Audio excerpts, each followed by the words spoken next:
Focus. ఆంధ్రప్రదేశ్లో విద్యార్థి సమస్యలపై పోరాటాలకు పీడీఎస్యూ సిద్ధమవుతోంది. ఫీజు రియంబర్స్మెంట్, బకాయిలు, నిరుద్యోగం, ప్రభుత్వ విద్యా విధానాలపై ఆందోళన వ్యక్తం చేస్తూ రాష్ట్ర స్థాయి విద్యా వైజ్ఞానిక శిక్షణ తరగతులకు పిలుపునిచ్చింది. శ్రీకాకుళం జిల్లా పలాసలో నిర్వహించిన మీడియా సమావేశంలో పీడీఎస్యూ రాష్ట్ర ప్రధాన కార్యదర్శి మద్దిల వినోద్ కుమార్ ఈ వివరాలను వెల్లడించారు. జూలై 10, 11 తేదీల్లో పలాసలో జరగనున్న ఈ శిక్షణ తరగతుల్లో విద్యార్థి ఉద్యమాల భవిష్యత్తు కార్యాచరణపై విస్తృతంగా చర్చించనున్నట్లు తెలిపారు. ప్రభుత్వం విద్యార్థుల సమస్యలను వెంటనే పరిష్కరించకపోతే రాష్ట్ర వ్యాప్తంగా పెద్ద ఎత్తున ఉద్యమాలు చేపడతామని ఆయన హెచ్చరించారు.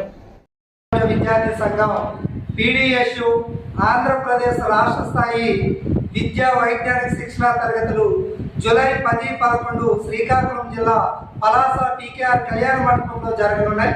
ప్రధానంగా ఈ విద్యా వైజ్ఞానిక శిక్షణ తరగతుల్లో జాతీయంగా అంతర్జాతీయంగా ఏర్పడుతున్నటువంటి పరిణామాల పట్ల చర్చించడం జరుగుతూ ఉంది. అదేవిధంగా దేశంలో రోజు రోజుకి పెరుగుతున్నటువంటి నిరుద్యోగ సమస్యకి పరిష్కార మార్గాల కోసం ఈ శిక్షణ తరగతుల్లో చర్చించడం జరుగుతూ ఉంది. అదేవిధంగా కేంద్ర రాష్ట్ర ప్రభుత్వాలు అవలంబిస్తున్నటువంటి విద్యా వ్యతిరేక విధానాలపై కూడా ఈ రాజకీయ శిక్షణ తరగతుల్లో చర్చించి భవిష్యత్ కార్యాచరణని నిర్దేశించుకోవడానికి ఈ విద్యా వైజ్ఞానిక శిక్షణ తరగతుల్ని ఏర్పాటు చేసుకున్నాం. కేంద్రంలో మోదీ ప్రభుత్వం అధికారంలోకి వచ్చిన తర్వాత ఏటా 2 కోట్ల ఉద్యోగాల హామీ నేడు కలగానే మిగిలింది. ప్రభుత్వ రంగ సంస్థల్ని కార్పొరేట్ సంస్థలకి నేడు కట్టబెడతా ఉన్నారు. విద్య, వైద్యము, రైల్వే, రక్షణ రంగాల్ని ఈరోజు కార్పొరేట్ శక్తులు చేతుల్లో తాకట్టు పెడతా ఉన్నారు. అదేవిధంగా కేంద్రంలో మోదీ ప్రభుత్వం అనుసరిస్తున్నటువంటి విధానాలని రాష్ట్రంలో కూటమి ప్రభుత్వం కూడా అవలంబిస్తూ ఉంది. రాష్ట్రంలో 10,000 కోట్ల రూపాయల ఫీజు రియంబర్స్మెంట్ బకాయి నుండి ఈరోజు విద్యార్థుల్ని యాజమాన్యాలు వేధిస్తున్న ప్రభుత్వం ఫీజు రియంబర్స్మెంట్ బకాయిల్ని విడుదల చేయట్లేదు.